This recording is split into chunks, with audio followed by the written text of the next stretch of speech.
Hello everyone, welcome to our tap. UPSC EPFO की preparation के लिए जो अकाउंट्स सब्जेक्ट में हमने सीरीज शुरू की थी उसकी आज थर्ड क्लास है। फर्स्ट टू क्लास हम ऑलरेडी कंप्लीट कर चुके हैं। अगर उसको नहीं देखा है तो उसको जाके देखना है क्योंकि बहुत इंपॉर्टेंट क्लास है। आपके फाउंडेशन को स्ट्रॉन्ग करने के लिए ये हर एक क्लास इंपॉर्टेंट होने वाली है। ठीक है। और दूसरी चीज़ की जो फर्स्ट क्लास में हमने डिस्कशन किया था वो बेसिक्स ऑफ अकाउंटिंग के बारे में डिस्कस किया था। सेकेंड क्लास में हमने कॉन्सेप्ट सीखे थे कि अकाउंटिंग के कॉन्सेप्ट या प्रिंसिपल्स कौन कौन से हैं और उनका मतलब क्या है और वो कैसे यूज किए जाते हैं अकाउंटिंग में। ठीक है। आज की क्लास में हम ये सीखेंगे कि जो भी इकोनॉमिक इवेंट या जो भी ट्रांजेक्शन्स ऑर्गेनाइजेशन में हो रहे हैं उसको जनरल बुक में रिकॉर्ड कैसे करते हैं। मतलब कि जिस चीज से सारे बच्चों को डर लगता है कि किस अकाउंट को डेबिट करना है और किस अकाउंट को क्रेडिट करना है, आज वो हम डर खत्म कर देंगे। ठीक है, हम लोग मिलके, आप और मैं। ठीक है। तो आज हम पढ़ेंगे कि कैसे ट्रांजैक्शंस को रिकॉर्ड करेंगे हम जनरल बुक्स में। ठीक है। तो शुरू करने से पहले मैं आपको अपना ब्रीफ इंट्रोडक्शन दे देता हूँ। My name is Santosh Singh. I have done my masters in commerce. Okay, and I was an accountant in Ministry of Youth Affairs and Sports, Government of India, before taking up the educator role. And I have also cleared my JRF in Commerce with All India rank of 106 and with 99.78 percentile. ठीक है। तो आज हम क्या क्या चीजें discuss करने वाले हैं एक बार उसको ब्रीफ में देख लेते हैं ना। सबसे पहले तो हम समझेंगे कि जनरल बुक का मतलब क्या होता है, जनरल एंट्रीज क्या होती हैं, उसका फॉर्मेट क्या होता है ना। उसके बाद हम देखेंगे कि टाइप्स ऑफ अकाउंट्स कौन कौन से होते हैं। कोई भी ट्रांजेक्शन होता है उसमें बहुत सारे अकाउंट्स या कह लीजिए कम से कम दो अकाउंट तो इफेक्ट होते हैं, बट उसका नेचर के अकॉर्डिंग उसको टाइप्स में बांटा गया है। तो वो किन किन टाइप में आएगा वो हम जानेंगे। उसके बाद हम सीखेंगे गोल्डन रूल्स ऑफ अकाउंटिंग, जिसमें कि क्या होता है हमें ये समझ में आता है कि किस अकाउंट को डेबिट करना है और किस अकाउंट को क्रेडिट करना है ना। इसी से तो डर लगता है बच्चों को। आज ये डर भी निकल जाएगा। फिर हम जानेंगे कि अकाउंटिंग इक्वेशन क्या होती है और इसका रोल क्या है। अकाउंटिंग इक्वेशन बहुत इंपॉर्टेंट कॉन्सेप्ट है। ठीक है। उसके बाद हम एक और मेथड डिस्कस करने वाले हैं। इस गोल्डन रूल्स ऑफ अकाउंटिंग के अलावा एक और मेथड डिस्कस करेंगे, शॉर्टकट डिस्कस करेंगे कह सकते हैं, जिससे कि हम किस अकाउंट को डेबिट करना है और किस अकाउंट को क्रेडिट करना है बहुत जल्दी निकाल सकते हैं और एग्जाम में ये हमारी हेल्प कर सकता है। ठीक है। तो गोल्डन रूल्स ऑफ अकाउंटिंग के अलावा एक और हम तरीका देख लेंगे जिससे हम ये समझ में आ जाएगा कि किस अकाउंट को डेबिट करना है और किस अकाउंट को क्रेडिट करना है। ठीक है। उसके बाद जो सबसे इंपॉर्टेंट चीज है, हम पीवाईक्यूज लगाने वाले हैं। इस चैप्टर के बेसिस में जो भी पीवाईक्यू ऑलरेडी एग्जाम्स में हम देख चुके हैं उन सबको डिस्कस करेंगे। ठीक है। तो शुरू करें। तो शुरू करते हैं हम जनरल एंट्री से। तो जनरल क्या होता है, general books of original entry को कहते हैं। जनरल क्या है, एक बुक है जिसमें ट्रांजैक्शंस की रिकॉर्डिंग की जा रही है एक सिस्टमैटिक तरीके से, है ना। और इसको ओरिजिनल एंट्री क्यों बोला जाता है, क्योंकि जनरल फर्स्ट प्लेस है जहां पे ट्रांजैक्शंस को रिकॉर्ड किया जा रहा है और रिकॉर्ड करने के प्रोसेस को क्या बोलते हैं, जर्नलाइजिंग बोलते हैं, है ना। तो जनरल बुक क्या प्रोवाइड करता है, कंप्लीट रिकॉर्ड प्रोवाइड करता है हर एक ट्रांजैक्शन का एक जगह पे, इन वन प्लेस, और उसको लिंक करता है debit and credits of each transaction. मतलब जनरल में ही हम सीखते हैं कि किस अकाउंट को, या जनरल में ही हम रिकॉर्ड करते हैं कि कौन सा अकाउंट डेबिट हो रहा है और कौन सा अकाउंट क्रेडिट हो रहा है। ठीक है। जनरल बुक इसीलिए बुक ऑफ ओरिजिनल एंट्री है क्योंकि यहीं पे ट्रांजैक्शन फर्स्ट टाइम रिकॉर्ड किया जाता है। ठीक है। जनरल के बाद जब जनरल एंट्री प्रिपेयर हो जाती है उसके बाद एंट्रीज को ट्रांसफर किया जाता है इंडिविजुअल अकाउंट में, जिसे हम बोलते हैं पोस्टिंग। और उन इंडिविजुअल अकाउंट्स जहां पे जनरल एंट्रीज ट्रांसफर की जा रही है उन अकाउंट्स को क्या बोलते हैं, लेजर। इसके बारे में हम नेक्स्ट लेक्चर में डिटेल में पढ़ेंगे। अभी के लिए सिर्फ इस वर्ड को ध्यान रखना है। ठीक है। तो journal is a book of original entry where all transactions are recorded in chronological order, right? So एक एक करके ट्रांजेक्शन हो रहे हैं और उनको रिकॉर्ड किया जा रहा है। तो ये क्या है, जनरल बुक की कैरेक्टरिस्टिक है। ठीक है। Transaction from this book are posted to their respective account, जिसके बारे में हम यहाँ बात कर चुके हैं, जो रिस्पेक्टिव अकाउंट जिसको लेजर कहते हैं। और ट्रांसफर करने को जनरल बुक से लेजर अकाउंट में या फिर इंडिविजुअल अकाउंट बोल लेते हैं, इंडिविजुअल अकाउंट में ट्रांसफर करने को हम बोलते हैं पोस्टिंग। ठीक है। अब हम देखते हैं कि जनरल का फॉर्मेट कैसा होता है ना। जैसे कि ट्रांजेक्शन हमारे पास है, goods purchased on credit for rupees 30,000 from miss Govind traders on 24 December 2014।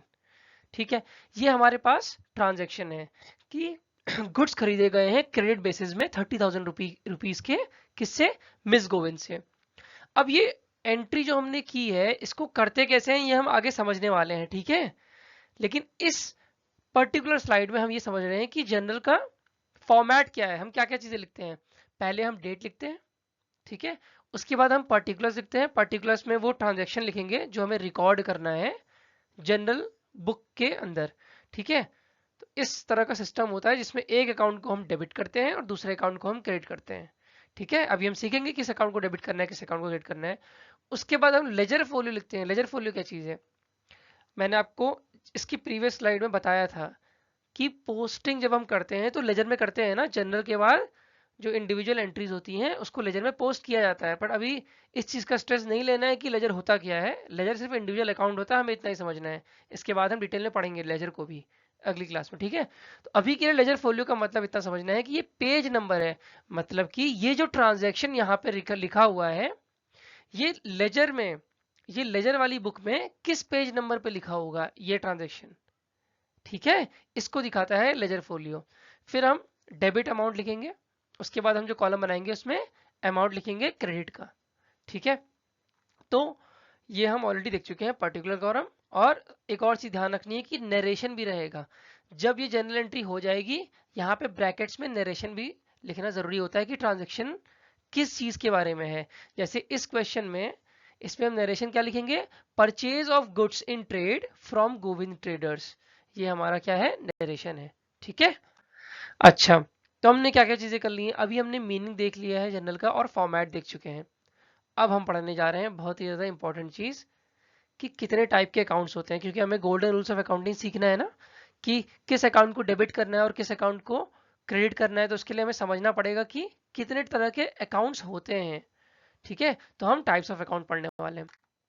Types of account में 3 तरह के अकाउंट्स हैं, personal account, real account, nominal account. और इससे क्वेश्चन आ चुके हैं एग्जाम में, हम लास्ट में डिस्कस करेंगे। इससे काफी क्वेश्चन आए हैं कि किस तरह का अकाउंट किस टाइप में आता है, ठीक है। जैसे एबीसी लिमिटेड किस टाइप में आता है, ये क्वेश्चन आ चुके हैं। एबीसी नहीं आया है, कुछ और आया है, लेकिन इस तरह के क्वेश्चन आ चुके हैं, ठीक है। तो हम एक एक करके डिटेल में पढ़ते हैं।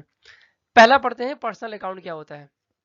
पर्सनल अकाउंट वो जनरल लेजर अकाउंट है, या फिर इतना समझ लीजिए लेना है हमें कि वो अकाउंट है जो पर्सन से रिलेटेड है। जो किससे रिलेटेड है, पर्सन से रिलेटेड है।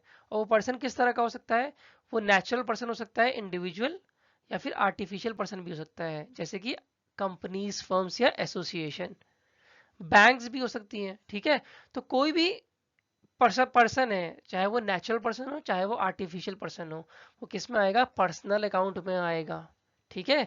जैसे कि सूरज, एबीसी कंपनी लिमिटेड, XYZ, ये सारे क्या हैं, पर्सनल अकाउंट में आते हैं, ठीक है। रियल अकाउंट में क्या है, ये इंपॉर्टेंट है, इसका क्वेश्चन आ चुका है एग्जाम में। रियल अकाउंट में क्या क्या आएगा, एक तरीका है समझने का कि कौन से अकाउंट रियल अकाउंट की कैटेगरी में आते हैं। वो तरीका क्या है, जब भी किसी अकाउंट, जब भी किसी अकाउंट जो में वैल्यू आपको दिखे असेट और लाइबिलिटी की टर्म्स में, मतलब वो अकाउंट या तो असेट रिप्रेजेंट हो कर रहा होगा या फिर लाइबिलिटी रिप्रेजेंट कर रहा होगा। अब ये नहीं कहना है कि असेट और लाइबिलिटी क्या होती है, क्योंकि हम ये डिस्कस कर चुके हैं फर्स्ट लेक्चर में। तो जिसने भी वीडियोस नहीं देख रखी हैं वो देखिए वीडियो, जिसको आता है वो कंटिन्यू करेगा, ठीक है। तो असेट और लाइबिलिटी मैं फिर भी एक बार रिवाइज करा देता हूँ। असेट क्या होते हैं, हमारे वो इकोनॉमिक रिसोर्सेज होते हैं जिससे हमको फ्यूचर बेनिफिट मिलेंगे, और लाइबिलिटी क्या है, हमारी ऑब्लिगेशन से जो हमें पे करनी है आउटसाइड पार्टी को, ठीक है। तो रियल अकाउंट वो सारे अकाउंट्स जो या तो असेट शो हो रहे होंगे या लाइबिलिटी शो हो रहे होंगे, वो किसके अंदर आते हैं, रियल अकाउंट्स के अंदर आते हैं, ठीक है। तो कैश, कैश हमारा असेट है कि नहीं, कैश हम यूज कर सकते हैं अपने बिजनेस में, है ना। तो ये सारे क्या है, हमारे असेट है। अकाउंट्स रिसीवेबल, अकाउंट्स रिसीवेबल क्या होता है, जो हमें पेमेंट मिलने वाली है बाहर से, तो ये भी असेट है, तो ये भी किस में आएगा, रियल अकाउंट में आएगा। अकाउंट्स पेबल, अच्छा ये हमारी लाइबिलिटी है क्योंकि ये ऑब्लिगेशन है जो हमें पे करनी है, तो ये भी किस में आएगा, रियल अकाउंट में, ठीक है। तो ध्यान क्या रखना है कि रियल अकाउंट हर वो अकाउंट है जो या तो असेट होगा या फिर लाइबिलिटी होगी, ठीक है। अब आता है थर्ड टाइप ऑफ अकाउंट जो है नॉमिनल अकाउंट। नॉमिनल अकाउंट जो ना कि जो पर्सनल कैटेगरी में भी ना आए और जो रियल अकाउंट की कैटेगरी में भी ना आए, वो किसी कैटेगरी में आएगा, वो नॉमिनल अकाउंट की कैटेगरी में आएगा, है ना, आसान है ना। एक तरीका तो ये है समझने का। दूसरा तरीका क्या है, कोई भी इनकम है या कोई भी एक्सपेंस है या फिर जो प्रॉफिट लॉस अकाउंट है, ये सारे के सारे अकाउंट किस में आते हैं, नॉमिनल अकाउंट में आते हैं। लेकिन जो मैंने पहले तरीका बताया ना वो बहुत बार यूज होने वाला है, ठीक है। तो ध्यान हमें क्या रखना है, क्योंकि एग्जाम में जब क्वेश्चन आएगा तो नॉमिनल अकाउंट को पहचानना थोड़ा सा मुश्किल होता है। तो हम क्या पहचानने की कोशिश करेंगे कि क्या वो रियल में आता है या फिर क्या वो पर्सनल में आता है। अगर इन दोनों में नहीं आता तो वो किस में आ जाएगा, नॉमिनल में आ जाएगा, ठीक है। हमें ये चीज ध्यान रखनी है। अब हम समझते हैं टाइप्स ऑफ अकाउंट्स को एग्जाम्पल के थ्रू, ठीक है। तो पहला एग्जाम्पल जो हमारे पास है वो है company x starts it's business with a capital of ₹1,00,000, ठीक है। तो अब कंपनी ने बिजनेस स्टार्ट किया 1,00,000 से, है ना। तो दो अकाउंट पहले हमें आइडेंटिफाई करने पड़ेंगे, दो या तीन जितने भी अकाउंट इफेक्ट हो रहे हैं इस इकोनॉमिक इवेंट की वजह से या इस ट्रांजेक्शन की वजह से, है ना। तो पहला जो अकाउंट है जो इफेक्ट हो रहा है इस ट्रांजेक्शन की वजह से वो है कैपिटल अकाउंट। क्यों, क्योंकि कंपनी एक्स में कैपिटल इन्वेस्ट किया जा रहा है ना, तो पहला अकाउंट क्या हो जाएगा, कैपिटल अकाउंट, है ना। दूसरा अकाउंट जो है वो है कैश अकाउंट। दूसरा अकाउंट क्या है, कैश अकाउंट इफेक्ट हो रहा है, क्योंकि कैश इन्वेस्ट हो रहा है, ना कि मशीनरी, ना कि असेट्स, है ना, कैश इन्वेस्ट हो रहा है। और कैश किस तरह का अकाउंट है हमें पहचानना है। जनरल एंट्री करते समय सबसे पहला स्टेप यही है कि ट्रांजेक्शन से हमें अकाउंट्स पहचानने पड़ेंगे और अकाउंट्स को कैटेगराइज करना पड़ेगा, ठीक है। तो हमें क्या समझना पड़ेगा पहले कि कौन से अकाउंट्स अफेक्टेड हैं इस ट्रांजेक्शन की वजह से और वो किस टाइप में आते हैं ये भी समझना है, ठीक है। तो कैश अकाउंट रियल अकाउंट में आता है, कैपिटल अकाउंट पर्सनल अकाउंट में आता है। कैपिटल अकाउंट पर्सनल अकाउंट में क्यों आ रहा है, क्योंकि कैपिटल ओनर के द्वारा, ओनर के बिहाफ में इन्वेस्टेड है ना। और ओनर क्या है, एक पर्सन है। तो इसीलिए ये कैपिटल एक सिग्निफाई कर रहा है ओनर का अमाउंट, है ना। तो इसलिए ये पर्सनल अकाउंट में आ रहा है, ठीक है। रेंट्स अ प्रॉपर्टी वर्थ ₹25,000, सो इसमें लिख देते हैं टुक, और वी कैन से कि हमने रेंट ली है कोई प्रॉपर्टी, हमने रेंट की नहीं है, रेंट हमने ली है प्रॉपर्टी। इस ट्रांजेक्शन का मतलब ये है, दो लैंग्वेज में गलत हो सकती है। हमें क्या समझना है कि हमने एक प्रॉपर्टी रेंट में ली है, ठीक है। तो कैश अकाउंट इफेक्ट होगा क्योंकि हमने कैश पे करेंगे इसको, है ना। और हम रेंट दे रहे हैं, रेंट दे रहे हैं ना, कैश हम दे रहे हैं तो किस किस लिए दे रहे हैं, रेंट के लिए दे रहे हैं ना। तो दूसरा अकाउंट जो इफेक्ट होगा वो है रेंट अकाउंट, ठीक है। और रेंट अकाउंट हमारा क्या है, एक्सपेंस अकाउंट है, इसलिए ये कैसा अकाउंट है, नॉमिनल अकाउंट है, ठीक है।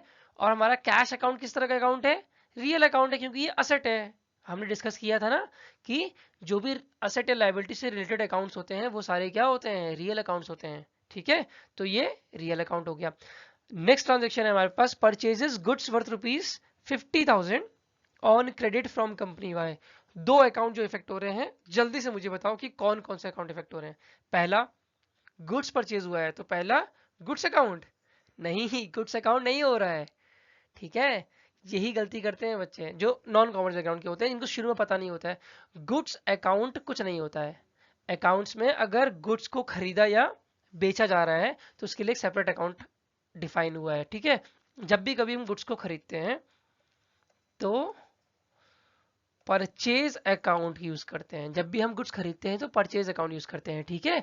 और जब भी हम गुड्स को सेल करते हैं तो सेल्स अकाउंट का यूज करते हैं, ये हमें ध्यान रखना है। और परचेज अकाउंट कैसा अकाउंट है, एक्सपेंस अकाउंट है, क्योंकि हम पैसे पे करेंगे ना तो एक्सपेंस अकाउंट है, इसलिए परचेज अकाउंट किस में आता है, नॉमिनल अकाउंट की कैटेगरी में आएगा, है ना।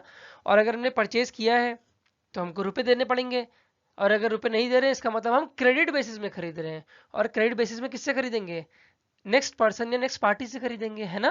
कोई पर्सन या कोई पार्टी होगी उसी से खरीदेंगे। इस केस में वो क्या है, कंपनी वाई है। तो दूसरा अकाउंट कौन सा हो रहा है, इफेक्ट कंपनी वाई। और अदर पार्टी है तो नेचुरल पर्सन होगा या आर्टिफिशियल पर्सन होगा, तो इसलिए वो पर्सन अकाउंट की कैटेगरी में है। कंपनी वाई हम डिस्कस कर चुके हैं ना, एबीसी लिमिटेड, कंपनी वाई सब किस में आते हैं, पर्सन कैटेगरी में आते हैं, पर्सनल अकाउंट की कैटेगरी में, ठीक है।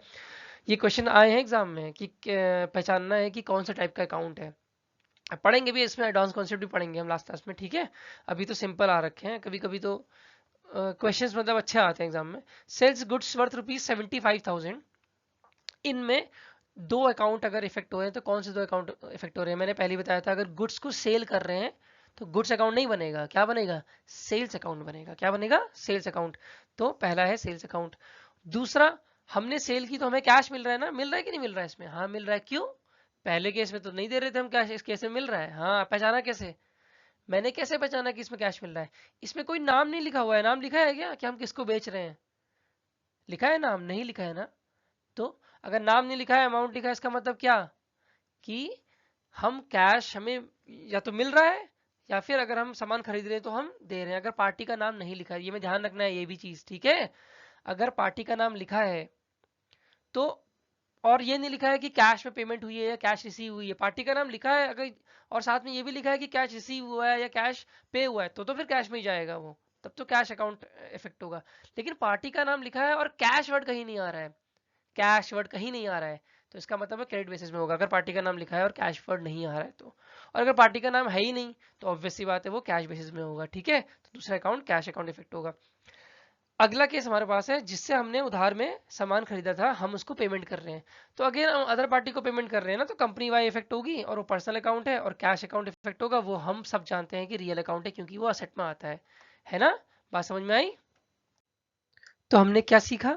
हमने सीख लिया कि ट्रांजैक्शंस है या फिर इकोनॉमिक इवेंट है, उससे हमने कौन कौन से अकाउंट्स में इफेक्ट पड़ रहा है उसको आइडेंटिफाई करना सीख लिया।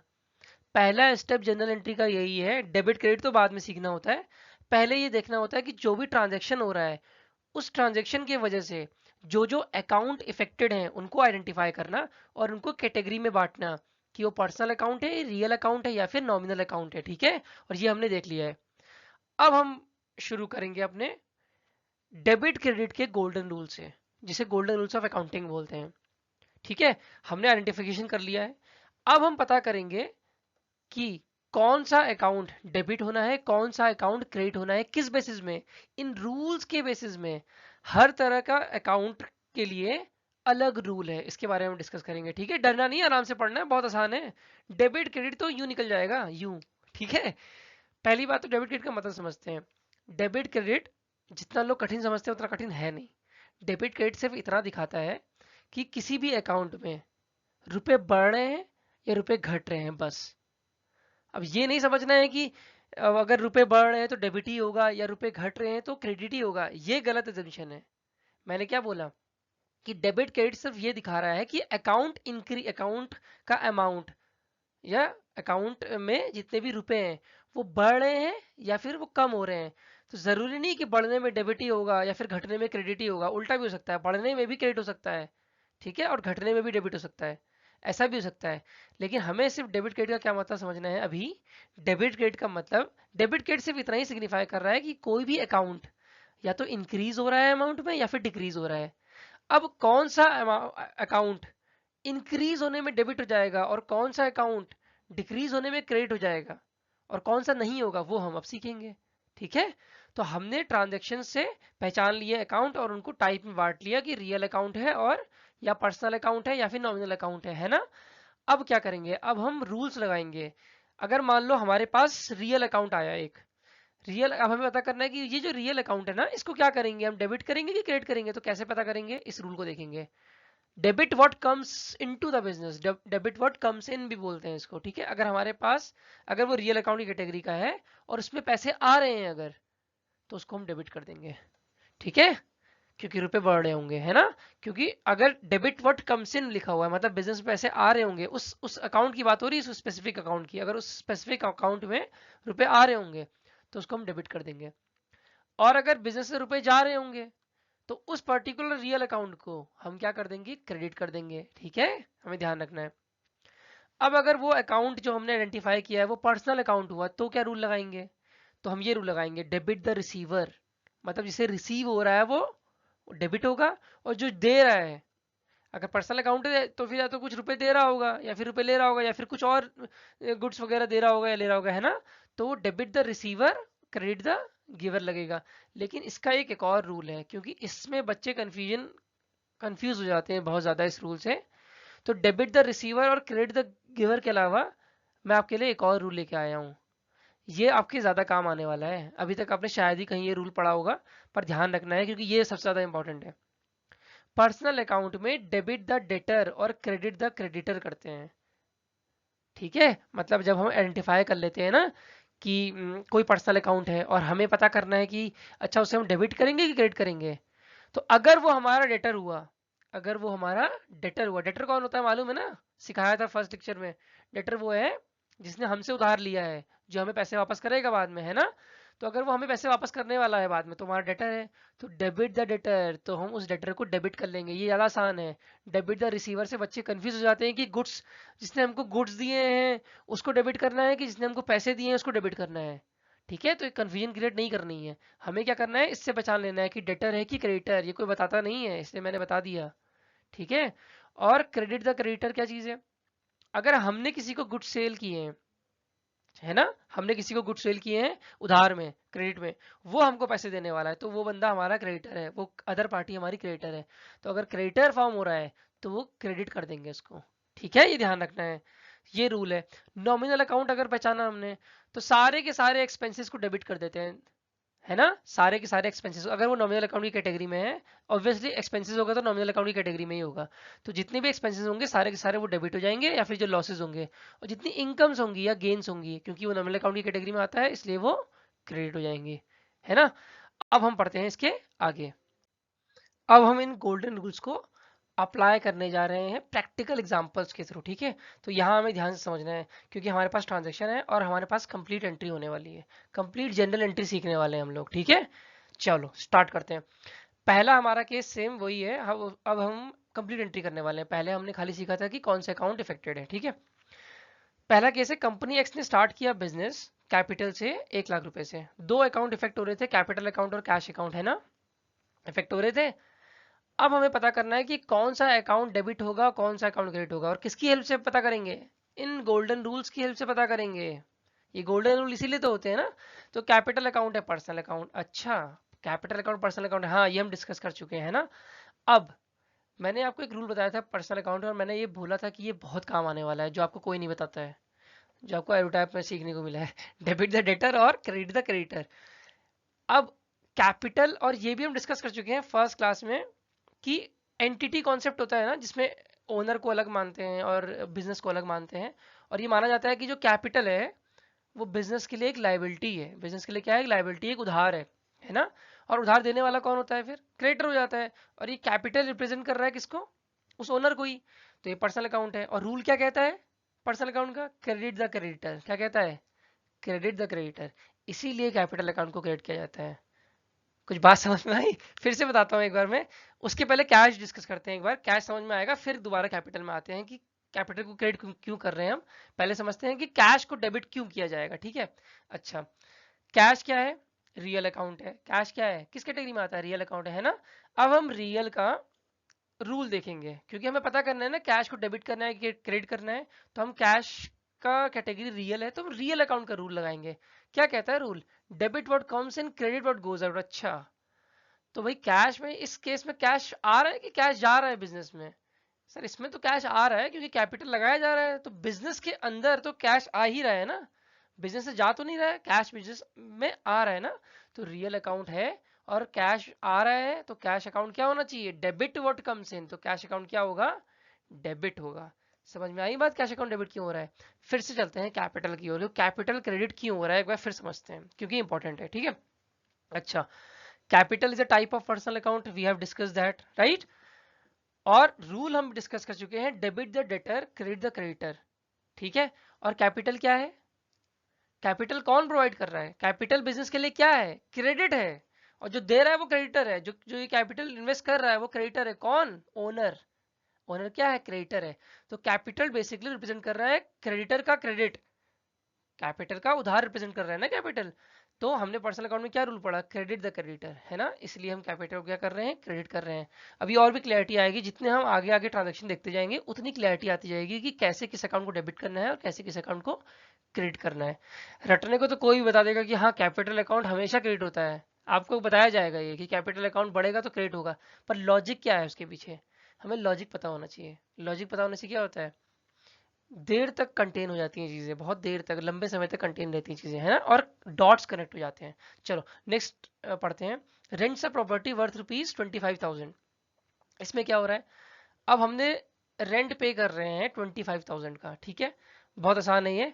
जब हम रेंट पे करेंगे 25,000 का तो दो अकाउंट जो इफेक्ट होंगे, पहला है रेंट अकाउंट और दूसरा है कैश अकाउंट, है ना। और रेंट किस तरह का अकाउंट है, रेंट हमारा आता है नॉमिनल अकाउंट में। क्यों सर रेंट नॉमिनल अकाउंट में क्यों है? क्योंकि रेंट एक्सपेंस है और हम डिस्कस कर चुके हैं कि जो भी एक्सपेंसेस और इनकम होती है वो नॉमिनल अकाउंट की होती हैं और कैश हमारा रियल में आता है। अच्छा ठीक है, इतनी बात तो समझ में आ गई। ठीक है, अब हमें ये समझना है कि किस अकाउंट को डेबिट करना है, किस अकाउंट को क्रेडिट करना है। जब हम रेंट पे कर रहे हैं, अभी रेंट पेमेंट की बात हो रही है, ठीक है, यहाँ लिख देते हैं कि पेड रेंट। ठीक है, पेड रेंट वर्थ ₹25,000। अच्छा, अब हम रेंट पे कर रहे हैं, अब हमें पता करना है कि कौन सा अकाउंट डेबिट करना है और कौन सा अकाउंट क्रेडिट करना है, हमें इस चीज को पता करना है। ठीक है, नॉमिनल अकाउंट में आते हैं भाई, नॉमिनल अकाउंट का रूल लगाते हैं, क्योंकि रेंट अकाउंट नॉमिनल अकाउंट की कैटेगरी में तो नॉमिनल अकाउंट का रूल लगाएंगे ना। क्या कहता है? डेबिट और एक्सपेंसेस। इसका मतलब है कि रेंट को डेबिट किया जाएगा, क्योंकि रेंट नॉमिनल अकाउंट की कैटेगरी में है। ठीक है, और रूल क्या कहता है कि डेबिट और एक्सपेंसेस। ठीक है, तो रेंट को क्या करेंगे हम? डेबिट करेंगे, क्योंकि रेंट एक एक्सपेंस है। ठीक है, और कैश अकाउंट भाई रियल अकाउंट है। अब कैश रियल अकाउंट है तो कैश अकाउंट को क्या करेंगे हम? डेबिट करेंगे कि क्रेडिट करेंगे? ये पता करने के लिए हमें रियल अकाउंट के रूल्स को देखना पड़ेगा। रियल अकाउंट के रूल्स में चलते हैं, चलो भाई। रियल अकाउंट कहता है कि debit what comes in, credit what goes out. अच्छा, तो कैश आ रहा है कि जा रहा है? इस केस में तो कैश जा रहा है, क्योंकि हम रेंट पे कर रहे हैं, लिखा है ना पेड रेंट, इसलिए लिख दिया मैंने रेंट से पेड रेंट, ताकि कंफ्यूजन ना हो कि रेंट मिल रहा है कि जा रहा है। पेड रेंट ना, तो रेंट अगर पे कर रहे हैं तो कैश हम पे कर रहे हैं, है ना। और अगर कैश पे कर रहे हैं तो credit what goes out from the business, तो इसीलिए कैश अकाउंट को हम क्रेडिट कर रहे हैं। ठीक है, I hope it is clear to you.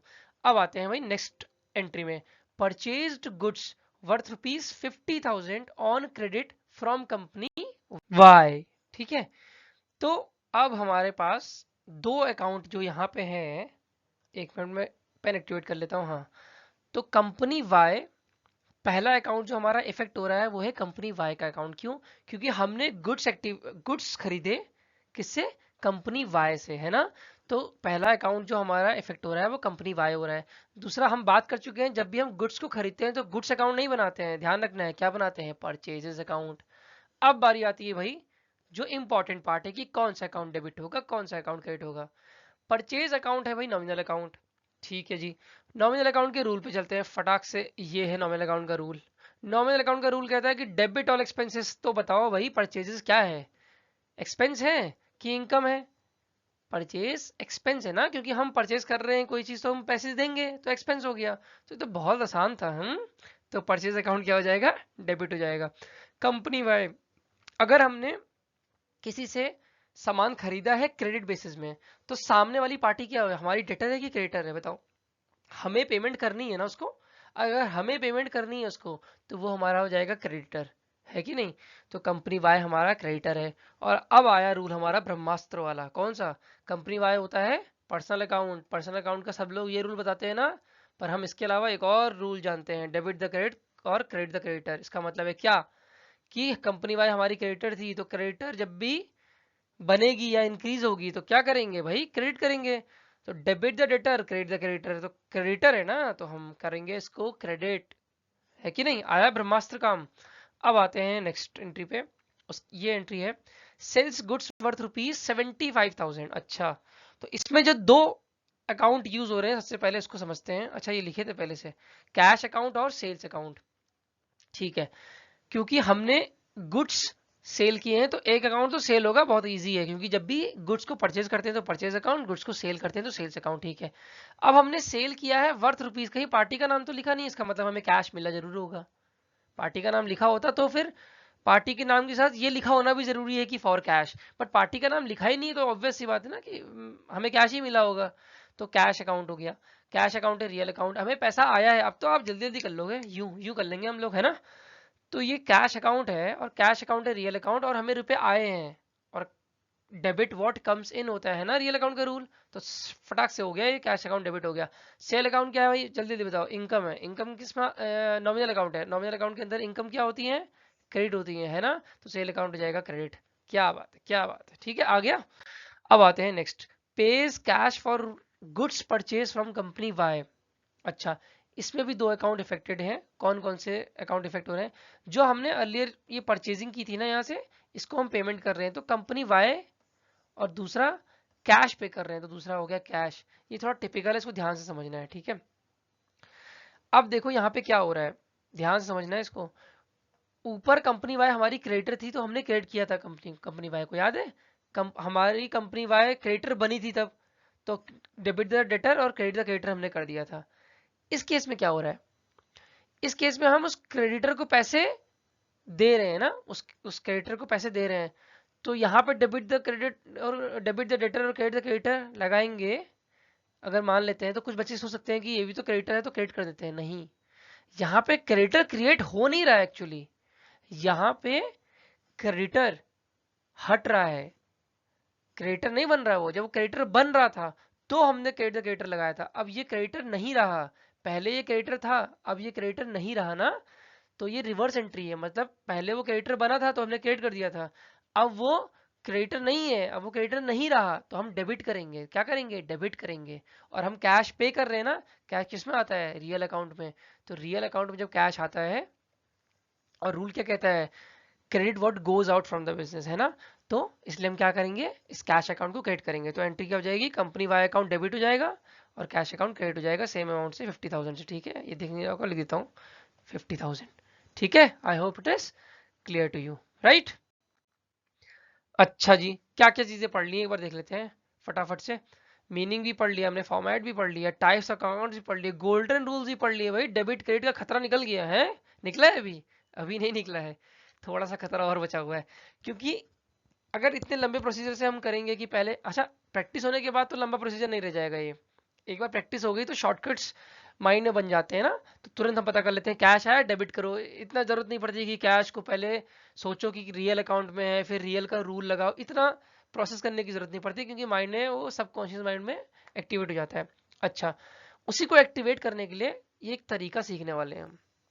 देखो, ये जो तरीका हम सीखेंगे डेबिट और क्रेडिट का, ये निकला गोल्डन रूल से ही है, पर ये शॉर्टकट की तरह काम करेगा आपके माइंड को एक्टिवेट करने के लिए कि किस तरह से जल्दी हमें पता करना है कि कौन सा अकाउंट डेबिट होगा कौन सा अकाउंट क्रेडिट होगा।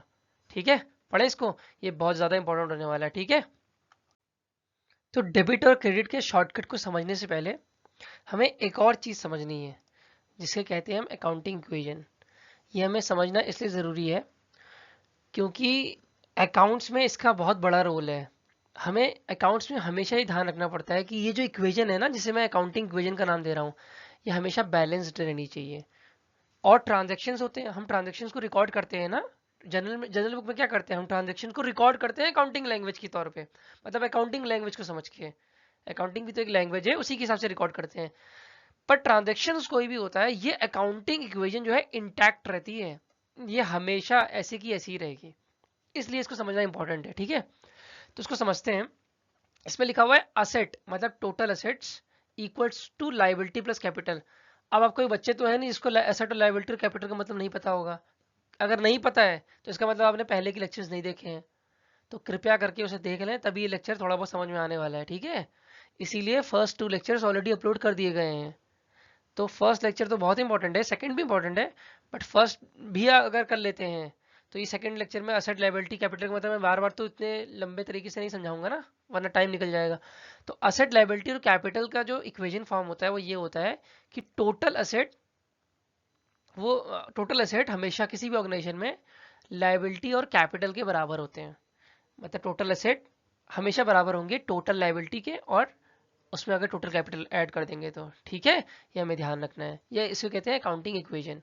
ऐसा क्यों होता है, इसका लॉजिक भी है, अगर समझना है तो चलो बता देता हूँ। असेट्स क्या होते हैं, जो कंपनी में रिसोर्सेज होते हैं। ठीक है, इसी रिसोर्सेज के बेसिस में ही ये जो रिसोर्सेज हैं कंपनी के, ये कहाँ से लाए गए हैं, ये जो कंपनी के रिसोर्सेज है ना जिससे फ्यूचर बेनिफिट मिलने वाले हैं, ये कहाँ से आएंगे, हवे में तो आएंगे नहीं, ये कहाँ से आएंगे, या तो ये कैपिटल के जरिए लाए जाएंगे, या फिर लायबिलिटी या फिर उधार लेके लिया जाएगा। ये लॉजिक है इसका, asset is equal to liability plus capital. ऐसे ही नहीं हो रहा है, क्यों हो रहा है, क्योंकि जो कंपनी के रिसोर्सेज हैं, जो भी कंपनी के फ्यूचर इकोनॉमिक बेनिफिट्स मिलने वाले हैं असेट्स के थ्रू, कहाँ से मिलने वाले हैं, वो कहाँ से खरीदे गए होंगे, या फिर कैपिटल के रुपए से, या फिर लायबिलिटी लेके, या फिर उधार लेके। लायबिलिटी मतलब उधार लेके क्रेडिट पे लेके, है ना, तो इसीलिए बराबर होता है। ठीक है, तो ये हमेशा इंटैक्ट रहेगा चाहे कोई भी सिनेरियो होगा। अच्छा, अलग अलग सिनेरियोज भी बन सकते हैं बैलेंस शीट में। बैलेंस शीट क्या होती है ये भी हम समझ चुके हैं। ठीक है, जो असेट और लायबिलिटी को दिखाता है। तो अब क्या होता है, कभी कभी क्या होता है कि कोई भी ट्रांजेक्शन हो रहा है, तो उसमें क्या हो सकता है कि मान लेते हैं कि कभी कभी दो असेट जो होते हैं ना, वो एक इंक्रीज करेगा, किसी किसी ट्रांजेक्शन में एक असेट इंक्रीज करेगा और दूसरा असेट जो है डिक्रीज कर जाएगा। तो असेट की साइड बराबर हो जाएगी। मान लेते हैं एग्जांपल के लिए अगर टोटल असेट 100 रुपीज है, ठीक है, एक असेट मान लेते हैं कैश, जो दूसरा है एक असेट जो है वो कैश, वो 10 रुपए बढ़ गया मान लेते हैं, ठीक है। लेकिन साथ ही साथ अगर ये 10 रुपए बढ़ रहा है तो एक और असेट था हमारे पास जो कि इन्वेंट्री बोल सकते हैं हम, ठीक है। इन्वेंट्री जो हमारे पास थी वो 10 रुपए से घट गई। तो एक असेट बढ़ रहा है, एक असेट घट रहा है, तो ओवरऑल इंपैक्ट कितना आता रहा है, +10 -10 इज 0। तो यहाँ पर भी क्या हुआ है, इस ट्रांजेक्शन के होने से क्या हो गया है, हमने इन्वेंट्री बेच दी ना 10 रुपए में, 10 रुपए की इन्वेंट्री थी, हमने बेच दी। तो या इसके बेसिस में भी क्या हो जा रहा है कि ये इंटैक्ट हो रहा है, ये इंटैक्ट रह रहा है, मतलब ऐसे का ऐसे ही रह रहा है। क्योंकि इस असेट साइड में पहले तो असेट बढ़ रहा था 10 से, बट एक और असेट हट गया 10 रुपए का, तो ये बराबर वैसी का वैसी रह रहा है। और ये तो पहले से बराबर हो गई, इसके बराबर था ना पहले से, तभी तो इक्वेशन थी। इसी तरह से एक और सिनेरियो हो सकता है, उस केस में क्या हो सकता है कि दो अलग अलग लाइबिलिटीज हो सकती हैं, दो लाइबिलिटी इंपैक्ट हो सकती है किसी भी ट्रांजेक्शन की वजह से। एक लाइबिलिटी मान लो इंक्रीज कर रही है तो दूसरी डिक्रीज कर जाएगी उतने ही अमाउंट से, ताकि नेट इंपैक्ट जीरो हो जाए, ठीक है। एक और केस हो सकता है, ये इंपॉर्टेंट है। इस केस में क्या हो सकता है, मान लो असेट बढ़ रहा है लेकिन दूसरा कोई कोई असेट घट नहीं रहा है, तो क्या होगा, अगर एक असेट बढ़ रहा है और अगर इक्वेशन बैलेंस कर रही है तो इसका मतलब है इस साइड को भी तो बढ़ना पड़ेगा। तो इसका मतलब है अगर असेट बढ़ रहा है तो या तो इस साइड लाइबिलिटी बढ़ेगी, तभी तो ये पूरा भी बढ़ जाएगा ना, लाइबिलिटी को बढ़ना पड़ेगा या फिर कैपिटल को बढ़ना पड़ेगा, तभी ये इक्वेशन बैलेंस रहेगी। मान लो 100 = 100 था, ये 10 रुपए से बढ़ के 110 हो गया, ठीक है। तो इस साइड को भी 10 रुपए बढ़ना पड़ेगा। तो हर ट्रांजेक्शन में ये होता है, इसे कहते हैं प्रिंसिपल ऑफ डुअल कॉन्सेप्ट। ये हम पढ़ चुके हैं सेकेंड क्लास में जब हम प्रिंसिपल्स के बारे में बात कर रहे थे, कि कोई भी ट्रांजेक्शन कम से कम दो जगह इफेक्ट जरूर डालता है, दो अकाउंट्स को जरूर इफेक्ट करता है, ठीक है। तो वो दो अकाउंट्स भले इसी में हो, दोनों असेट इसी में हो, या फिर एक एक असेट यहाँ होगा और एक लाइबिलिटी इफेक्ट होगी, मतलब असेट अगर बढ़ रहा होगा तो लाइबिलिटी भी बढ़ जाएगी, तब भी ये अकाउंटिंग इक्वेशन बैलेंस रहेगी। इंपॉर्टेंट था इसलिए इसको इतना टाइम दिया है मैंने अकाउंटिंग इक्वेशन को, ठीक है। और एक और केस हो सकता है, क्या अगर असेट घट रहा है तो लाइबिलिटी भी घटनी पड़ेगी, ठीक है। ये 4 केस हो सकते हैं, पहले 2 केस हम बात कर चुके हैं, इसमें 2 केस इंक्लूड हो जाएंगे थर्ड वाले में, ठीक है। समझ में आ गया, इसको समझ लेते हैं एग्जाम्पल से फटाफट, ठीक है। चलो, पहला है कि Rohit started business with a capital of ₹5 lakh. ध्यान देना, फटाफट समझना है हमें, ठीक है। तो यहाँ पे कैपिटल साइड मतलब लाइबिलिटी के साइड ही कैपिटल इंक्लूड होता है, ठीक है, बैलेंस शीट में। तो 5 लाख रुपए से ये लाइबिलिटी साइड बढ़ गई, लेकिन कैश इन्वेस्ट हुआ है ना, तो कैश ही 5 लाख रुपए बढ़ गया, ठीक है। तो देखो दोनों बराबर है, 5 लाख 5 लाख, ठीक है। सेकंड केस आ जाओ फटाफट। लाइबिलिटी बाय ओनर 5 लाख पहले से थी। सेकंड केस में क्या कह रहा है कि बैंक अकाउंट ओपन किया गया है एसबीआई के साथ विद एन अमाउंट ऑफ 4,80,000। मतलब जो कैश 5 लाख रुपए था, इसमें से 4,80,000 रुपए कहाँ डाल दिए गए हैं, बैंक में डाल दिए गए ना, तो बैंक अकाउंट भी खुल जाएगा 4,80,000 का। एक नया असेट अकाउंट ओपन हो गया है 4,80,000 का, ये प्लस हुआ है। लेकिन 5 लाख रुपए से ही तो 4,80,000 रुपए उठा के डाले हैं ना बैंक में, तो इसका मतलब है कि इस 5 लाख से 4,80,000 रुपए कम हो गए होंगे। तो अब कितने रुपए बच गए, 20,000 रुपए। तो एक एसेट कम हुआ, एक एसेट बढ़ गया, तो नेट इफेक्ट बराबर ही आ गया, ये भी 5 लाख है टोटल, ये भी 5 लाख है, ठीक है। चलो नेक्स्ट एंट्री क्या है, अच्छा इसमें आपको दिख नहीं रहा होगा, चलो ऐसी पढ़ते हैं, ठीक है। Bought furniture for ₹60,000 and cheque was issued on the same day. अच्छा, यहाँ पे ये चीज तो सेम रहेगी, लेकिन ध्यान देना यहाँ पे आंसर नहीं लिखा है, बहुत ध्यान समझना ठीक है। अब देखते हैं किसको कितना आता है।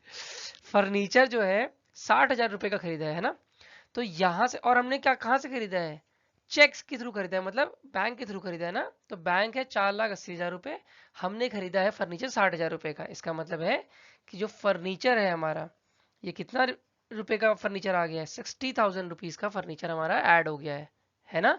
और हमने पेमेंट की है चेक के थ्रू। इसका मतलब है ये जो बैंक अकाउंट था, ये पहले था 4,80,000, अब ये 60,000 रुपए कम हो जाएगा, है ना। 60,000 रुपए कम हो जाएगा, तो अब कितना बचेगा, 4,20,000, ठीक है। अब ये कैश, सर कैश का क्या होगा, कैश तो भैया उतना ही रहेगा 20,000 रुपीज, ठीक है। चलो भाई फटाफट से प्लस करके देख लो, 4,20,000 प्लस 60,000 4,80,000 प्लस 20,000 5 लाख रुपए। तो असेट साइड में भी 5 लाख आ गया और लाइबिलिटी साइड में भी 5 लाख रुपए आ गए। बोलो आया समझ में, ठीक है। फोर्थ एग्जाम्पल की तरफ बढ़ते हैं। इसमें लिखा है bought a plant and machinery, एक मिनट में एक्टिवेट कर लूं पेन, है ना। bought a plant and machinery for the business for rupees 1,25,000 and an advance of rupees 10,000 is paid is in cash is paid to Miss Ramji Lal and rest is to be paid later. यहाँ बहुत सारे account effect हो रहे हैं। पहला तो plant और machinery हमने खरीदी तो असेट अकाउंट इफेक्ट हो गया। दूसरा हमने कैश पे कर दिया 10,000 तो दूसरा अकाउंट इफेक्ट कौन सा हुआ है, कैश अकाउंट।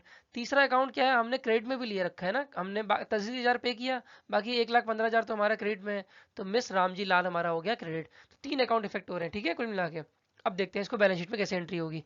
क्रेडिटर साइड बढ़ जाएगा 1,15,000 से, क्यों, क्योंकि हमने 10,000 पे किया है तो बाकी हमने क्रेडिट पे ले रखा है ना, और क्रेडिटर लाइबिलिटी में आता है तो क्रेडिटर हमारा बढ़ गया 1,15,000 से, ठीक है। असेट, असेट में प्लांट और मशीनरी बढ़ गई हमारी 1,25,000 से, क्योंकि हमने नया नई मशीनरी खरीद ली 1,25,000, लेकिन 10,000 रुपये डिक्रीज भी हो गए हैं। इसके जस्ट प्रीवियस स्लाइड में क्या हुआ था, कैश हमारा कितना बचा था, 20,000 बचा था ना, हमने किया था जो हमने पेन से लिख के कैलकुलेट किया था। 20,000 में से 10,000 माइनस करो कितना बचेगा, 10,000, क्योंकि 10,000 कैश यूज हो गया है। तो इसका मतलब है यहाँ पे 10,000 कम हो गए, यहाँ पे 1,25,000 बढ़ गए, और यहाँ पे 1,15,000 बढ़ गए। तो नेट इफेक्ट चेक करें एक बार, मैंने बताया था ना, हमने डिस्कस किया था कि नेट इफेक्ट तो जीरो होता है ना, तो एक बार चेक करते हैं। अच्छा, इस साइड 1,15,000 बढ़ गया, इस साइड 1,25,000 बढ़ा है और 10,000 कम हो गया है, तो नेट इफेक्ट तो यहाँ पे कितना हो गया है, 1,15,000। तो दोनों का नेट इफेक्ट क्या हो गया, जीरो, क्योंकि यहाँ भी बढ़ गया 1,15,000, यहाँ भी बढ़ गया 1,15,000, तो कोई फर्क नहीं पड़ा, अकाउंटिंग इक्वेशन तो बैलेंस हो गई ना, क्योंकि ये प्लस में है और ये 10,000 माइनस हुए हैं, ठीक है। तो नेट इफेक्ट इसलिए 1,15,000 हो गया, समझ में आ गया। नेक्स्ट आगे पढ़ते हैं। Sold goods purchase from miss Sumit traders for ₹55,000 on credit. अच्छा, अब हमने परचेज किया है मिस सुमित ट्रेडर से और क्रेडिट में, तो फिर हमारे क्रेडिटर बढ़ने वाले हैं। पहले थे 1,15,000, अब 55,000 ऐड कर दो उसमें, 55,000 का इंक्रीमेंट हो गया, ठीक है इस वाले में। तो यहाँ आ गया 1,70,000, मतलब नेट इफेक्ट यहाँ पे कितना आ गया, 55,000 का है ना। लाइबिलिटी बढ़ गई कितनी की, 55,000 से ज़्यादा बढ़ गई, क्योंकि पहले तो दोनों बराबर थे ही, दोनों ऊपर याद है फोर्थ वाले में दोनों सेम सेम सेम अमाउंट से बढ़ रहे थे, तो अकाउंटिंग इक्वेशन बैलेंस थी ना।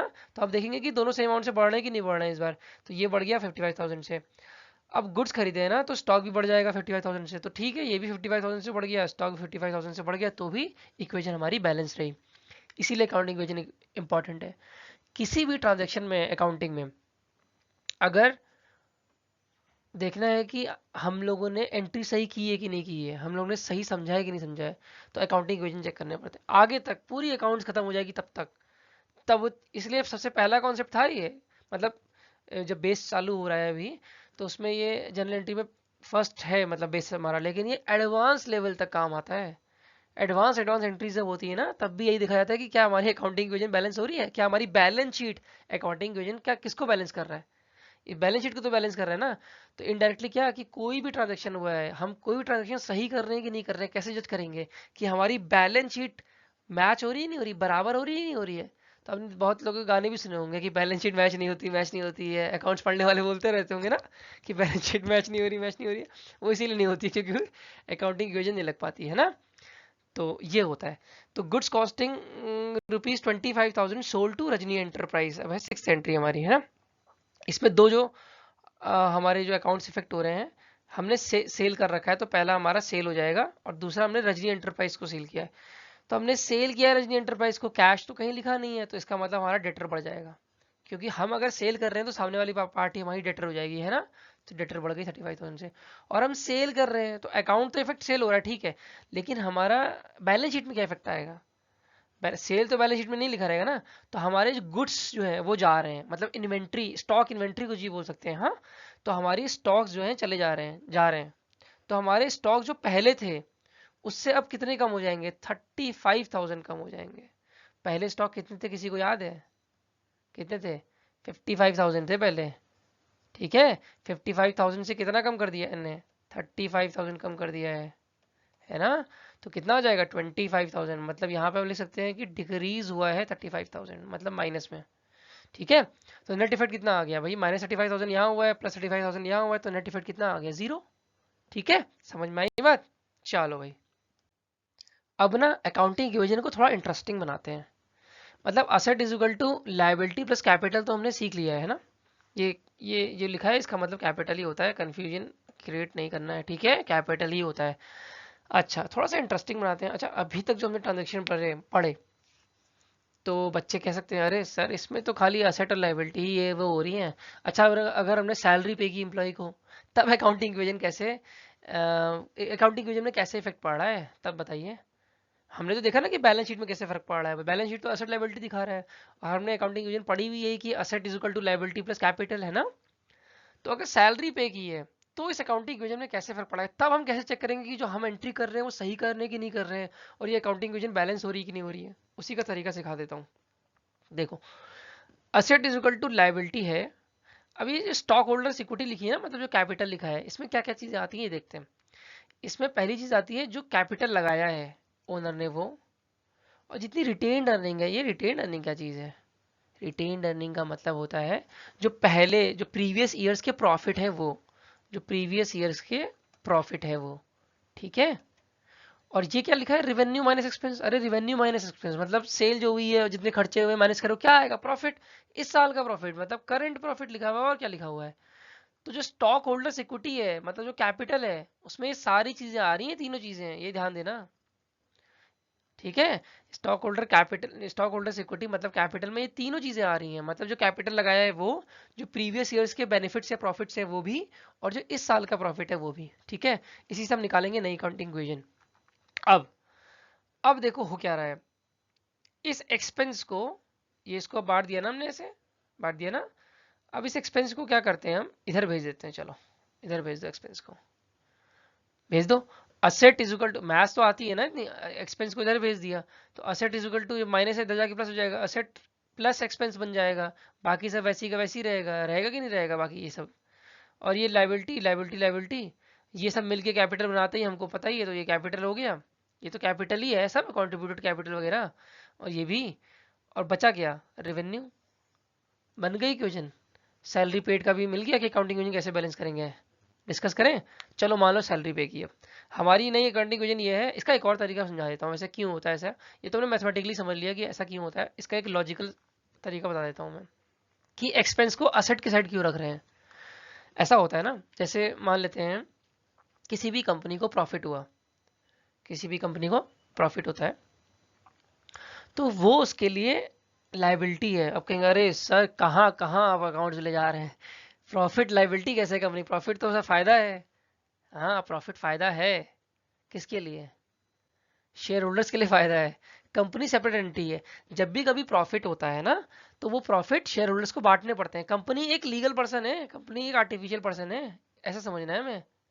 तो कंपनी है, कंपनी को प्रॉफिट हुआ, कंपनी को ये प्रॉफिट बांटना पड़ता है शेयर होल्डर में, इसीलिए कंपनी के लिए प्रॉफिट भी लायबिलिटी है। अरे सर क्या क्या बढ़ा रहे हैं हाँ ठीक है, कंपनी के लिए प्रॉफिट भी एक लायबिलिटी होता है, ठीक है। अब इसीलिए क्या कर रहे हैं हम लोग, इस रिवेन्यू को लायबिलिटी के साथ लिख रहे हैं। इसीलिए क्या कर रहे हैं, रिवेन्यू को, क्योंकि रिवेन्यू के थ्रू तो प्रॉफिट जनरेट होगा ना। एक मैं लॉजिक समझा रहा हूँ कि रिवेन्यू को लायबिलिटी के साथ क्यों लिया गया है, ठीक है। अच्छा, अच्छा तो सर लॉस जो हुआ है कंपनी को वो क्या होगा, वो असेट हो जाएगा क्या? हाँ वो असेट हो जाएगा, ठीक है। अकाउंट ऐसे ही होती है, थोड़ा सा लॉजिक लगता है इसमें। अब कोई बताएगा कि जो लॉस है वो असेट कैसे हो जाएगा, कंपनी के लिए लॉस असेट कैसे हो जाएगा? असेट इसलिए होगा क्योंकि जब लॉस होता है कंपनी को, तो ये कंपनी किससे लेती है अपना लॉस, किससे निकालेगी? शेयर होल्डर से निकालेगी। शेयर होल्डर से कहेगी पैसे लाओ, या उनके कैपिटल से काट लेगी। इनडायरेक्टली मान लो कि हम मांग रहे हैं पैसे, तो पैसे मिल रहे हैं ना कंपनी को, इसलिए वो असेट में आ जाता है। और प्रॉफिट कम किससे होता है, मतलब लॉस किससे होता है? एक्सपेंस से होता है ना, इसलिए एक्सपेंस को असेट के साथ रखा हुआ है। दो तरह के लॉजिक बता दिए मैंने कि किस तरह से एक्सपेंस को असेट की साइड रखा गया है और रेवेन्यू को लायबिलिटी की साइड, ठीक है। एक तो मैथमेटिकली भी और एक लॉजिकली भी, ठीक है। तो मैं ध्यान रखना है कि अकाउंटिंग विजन का ये मोल्डेड वर्जन है। अब अगर सैलरी पे की गई है तो भी अकाउंटिंग विजन बैलेंस हो जाएगी हमारी, क्यों? क्योंकि देखो सैलरी हमने कैश में अगर पे की है, तो असेट जो है, असेट के साइड कैश होगा तो कैश डिक्रीज हो जाएगा, ठीक है। मतलब इस साइड लेफ्ट हैंड साइड में एलएचएस में थोड़ा अमाउंट डिक्रीज हो जाएगा ना असेट से, लेकिन एक्सपेंस भी तो बढ़ जाएंगे। तो अगर ये असेट अगर डिक्रीज हो रहा है, 10,000 की सैलरी है मान लो किसी की, तो एक्सपेंस भी 10,000 से बढ़ जाएगा, तो नेट इफेक्ट दोबारा क्या आ गया, जीरो। हो गई ना अकाउंटिंग की बैलेंस, क्या बात है, क्या बात है, मजा आ गया, मजा आ गया ना अच्छा, तो increase in asset and expenses are to be recorded on the left hand side, and increase in the liability capital revenue are to be recorded on the right hand side. ये हम ऑलरेडी डिस्कस कर चुके हैं। तो अब हम discuss करते हैं उस टेक्निक के बारे में जो हम बिना accounting, golden rules of accounting बिना यूज किए ही हम ये पता कर सकते हैं कि किस अकाउंट को डेबिट करना है और किस अकाउंट को क्रेडिट करना है। ठीक है, तो इसके बारे में पढ़ते हैं, इसको बहुत ध्यान से हम डिस्कस करेंगे। अच्छा, तो सबसे पहले अगर हमें पता करना है कि किस अकाउंट को डेबिट करना है, किस अकाउंट को क्रेडिट करना है, हम उस अकाउंट की कैटेगरी को इन 5 कैटेगरीज में से किसी एक में पुट करेंगे। पहले हम क्या करते थे, जब हम गोल्डन रूल्स ऑफ अकाउंटिंग लगाते थे तो हम 3 तरह के टाइप्स ऑफ अकाउंट है उन कैटेगरीज में डिवाइड करते थे ना। तो ये एक शॉर्टकट है जो अब हम पढ़ने जा रहे हैं। ये शॉर्टकट है पता करने का कि किस अकाउंट को डेबिट करना है, किस अकाउंट को क्रेडिट करना है।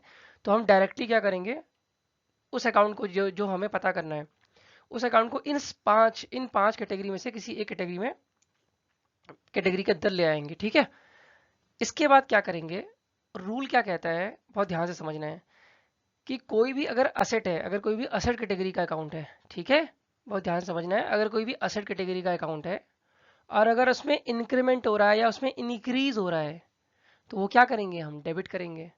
ठीक है, और अगर कोई एक्सपेंस है, अगर कोई असेट है और अगर कोई एक्सपेंस है, दो चीजें पढ़ रहे हैं। ठीक है, हम क्या पढ़ रहे हैं, कोई असेट है या फिर कोई एक्सपेंस है, दोनों ही केस में क्या होगा, इंक्रीमेंट होने पे डेबिट होंगे अकाउंट, हमें ये ध्यान रखना है। ठीक है, तो इसके अलावा जो भी कैटेगरीज हैं, लायबिलिटी, इनकम, रेवेन्यू और कैपिटल, ये सारे इंक्रीज होने पे क्या होंगे, क्रेडिट होंगे। हमें सिर्फ ये दोनों चीज याद रखनी है, बाकी चीजें अपने आप याद हो जाएंगी। असेट इंक्रीज होने पे डेबिट करना है असेट के अकाउंट को, एक्सपेंस भी इंक्रीज होने पे डेबिट करना है उस एक्सपेंस के अकाउंट को। ठीक है, इसके अलावा अगर इंक्रीमेंट होता है किसी भी और कैटेगरी में, जैसे कि लायबिलिटी या फिर इनकम और रेवेन्यू या फिर कैपिटल, इन सब में क्या करेंगे, हम क्रेडिट कर देंगे। ठीक है, समझ में आ गई बात। अब अगर असेट बढ़ने पे हम डेबिट कर रहे हैं, अगर असेट बढ़ने पे हम डेबिट कर रहे हैं तो असेट के कम होने पे हम क्या करेंगे, उस अकाउंट को क्रेडिट करेंगे। ठीक है, अगर एसेट के बढ़ने पे डेबिट कर रहे हैं तो एसेट के कम होने पे क्या करेंगे, क्रेडिट करेंगे। ठीक है, और लायबिलिटी बढ़ने पे क्या कर रहे थे, क्रेडिट कर रहे थे, तो लायबिलिटी के घटने पे क्या करेंगे, डिक्रीज होने पे क्या करेंगे, डेबिट करेंगे। तो रिवर्स हो जाता है। ठीक है, लायबिलिटी बढ़ने पे क्रेडिट कर रहे हैं ना, तो घटने पे क्या करेंगे, डेबिट करेंगे। ये टेबल आपको याद होनी चाहिए एक तरह से। ठीक है, तभी आप बहुत जल्दी पता कर पाएंगे कि किस अकाउंट को डेबिट करना है, किस अकाउंट को क्रेडिट करना है। और ये बहुत इजी तरीका है, इसको याद करने में भी कोई बड़ी बात नहीं है, क्योंकि असेट बढ़ेंगे तो डेबिट होगा, ये तो हम पहले ही बहुत बार समझ चुके हैं ना, अब तो याद भी हो गया होगा। एक्सपेंसेस का ध्यान रखना है कि एक्सपेंसेस बढ़ने पे भी डेबिट होता है। ठीक है, तो अब आते हैं इनकम पे। इनकम बढ़ती है तो हमको क्या करना है, क्रेडिट करना था, है ना, और अगर डिक्रीज करेगी तो डेबिट करेंगे। एक्सपेंस बढ़ने पे डेबिट करते हैं और घटने पे हम क्या कर देंगे, क्रेडिट कर देंगे। इसी तरह से कैपिटल बढ़ने पे हम क्रेडिट कर रहे थे तो अगर डिक्रीज करेगा तो डेबिट करेंगे। ठीक है, ये चीज़ हमें ध्यान रखनी है। अब हम इसे कुछ एग्जाम्पल से भी समझने की कोशिश करेंगे और एकदम हमें याद हो जाएगा। ठीक है, अच्छा, पहले हम देख लेते हैं कि असेट की कैटेगरी में कौन कौन से अकाउंट आ सकते हैं, लायबिलिटी की कैटेगरी में, इसी तरह एक्सपेंस और रेवेन्यू की कैटेगरी के भी कुछ एग्जांपल्स देख लेते हैं। ठीक है, प्लांट एंड मशीनरी जो है हमारा किस में आएगा, असेट कैटेगरी में आएगा, है ना। फर्नीचर अकाउंट भी असेट कैटेगरी में आएगा, कैश भी असेट कैटेगरी में आएगा। अच्छा, डेटर्स किस में आएंगे, डेटर्स मतलब वो पार्टीज जो हमें पे करेंगी पैसे बाद में, है ना, तो वो भी असेट कैटेगरी में आएंगे। ठीक है, क्योंकि हमें उनसे फ्यूचर इकोनॉमिक बेनिफिट मिलने वाला है। लाइबिलिटीज में क्रेडिटर्स आएंगे, वो लोग जिनको हम पैसे देंगे बाद में, है ना, we owe money to them. ठीक है, तो they are included in the creditors and it is included in liabilities, right. और बैंक लोन अकाउंट, हमने अगर लोन लिया है तो हमें बाद में पे करना पड़ेगा, वो भी लाइबिलिटी अकाउंट की कैटेगरी में आएंगे। ठीक है, एक्सपेंस तो बड़ा आसान है, इंश्योरेंस प्रीमियम दे रहे हो आप, सैलरी दे रहे हो, है ना, और रेंट दे रहे हो, ये सारे क्या है, एक्सपेंसेस में आते हैं। रिवेन्यू अकाउंट में क्या क्या चीजें आएंगी, रिवेन्यू अकाउंट में वो इनकम्स आएंगी ना जो हमें मिलने वाली हैं, जैसे या फिर मिल गई हैं, सेल अगर करते हैं तो सेल इज एन इनकम, हाँ, तो वो रिवेन्यू अकाउंट में आएगा। इंटरेस्ट रिसीव्ड है ये, ठीक है, इंटरेस्ट रिसीव्ड है ना, ये भी किस में आएगा, रिवेन्यू में आएगा। कमीशन रिसीव्ड भी इनकम में और रिवेन्यू में आ जाएगा। ठीक है, तो एग्जाम्पल से हम शुरू करते हैं और हम वही एग्जाम्पल्स देखेंगे जो हमने गोल्डन रूल्स ऑफ अकाउंटिंग के हेल्प से सॉल्व किए थे, है ना, उन्हीं को एग्जाम्पल्स को देखेंगे। अब इस टेक्निक से देखेंगे कि कितने जल्दी हो रहा है हमारा। तो जो भी टेक्निक आपको अपने हिसाब से जज करना है कि आपके लिए कौन सी टेक्निक अच्छी है, गोल्डन रूल्स ऑफ अकाउंटिंग वाली कि ये टेबल वाली, जो जल्दी आपसे एंट्री करवा ले उसको आपको यूज करना है। ठीक है, हम सेम ट्रांजेक्शन देखते हैं इस टेबल की हेल्प से कि क्या जनरल एंट्रीज होंगी इसकी। ठीक है, Rohit started business with cash ₹5 lakh. तो पहला स्टेप तो सेम है कि हमें अकाउंट्स पहचानना है, कौन कौन से दो अकाउंट या दो से ज्यादा अकाउंट इसमें इफेक्ट हो रहे हैं। तो पहला अकाउंट तो हो जाएगा कैपिटल अकाउंट, दूसरा हो जाएगा कैश अकाउंट। ठीक है, टेबल क्या कहती है कि अगर कैपिटल अकाउंट बढ़ रहा है तो क्रेडिट करना है, सीधे सीधे बोलती है ना, कैपिटल अकाउंट अगर बढ़ रहा है तो क्रेडिट करना है ना, तो कैपिटल अकाउंट क्रेडिट हो जाएगा। कैश भी बढ़ रहा है क्योंकि इन्वेस्ट हो रहा है कैश ना, तो कैश बढ़ रहा है तो कैश असेट कैटेगरी में आता है तो डेबिट होगा, है ना।